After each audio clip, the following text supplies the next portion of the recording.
ಸರಣ ಹೋಗಿ ಬರ್ತೀನಿ. ಹಲೋ ಮಗ, ಊರಿಗೆ ಬಂದಿದ್ದೀನಿ. ನಿನ್ ಕಾರ್ ತಗೊಂಬ ಮಗ, ಇಲ್ಲೇ ವೇಟ್ ಮಾಡ್ತಾ ಇದ್ದೀನಿ. ಕಾರ್ ಇಲ್ಲ ಮಗ, ಅಣ್ಣ ಹಾಕೊಂಡೋಗಿದ್ದಾನ. ಹೌದಾ, ಸರಿ ಮಗ, ಆಯ್ತು.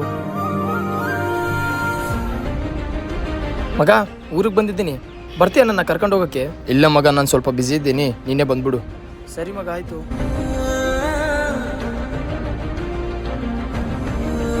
ಹೇಳು ಅಣ್ಣ. ಜನಿ, ನಾನು ಊರಿಗೆ ಬಂದಿದ್ದೀನಿ. ನಿಜ ಅಂದ್ರೆ? ನಿಜ ಅಂದ್ರೆ? ಹೌದಾ, ಎಲ್ಲಿದ್ಯಾ ನೀನು? ಇಲ್ಲೇ ಬಸ್ ಸ್ಟ್ಯಾಂಡ್ ಅಲ್ಲೇ ಇದ್ದೀನಿ. ಸರಿ ಆಯ್ತು, ಅಲ್ಲೇ 5 ನಿಮಿಷದಲ್ಲಿ ನಿನ್ ಮುಂದೆ ಇರ್ತೀನಿ. ಸರಿ ಆಯ್ತು, ಬಾ. ಬಾಣ ಹೋಗೋಣ. ಆರಾಮಿದ್ದೀಯಾ? ಮಸ್ತ್ ಇದೀನಣ್ಣ ನಾನಂತೂ. ಹೌದು, ಹೆಂಗ್ ಬಂದೆ ನೀನು? ನಡ್ಕೊಂಡು. ನಿನಗೆ ಗೊತ್ತಲ್ಲಣ್ಣ ನನ್ನ ಹತ್ರ ಕಾರ್ ಇಲ್ಲ ಅಂತ.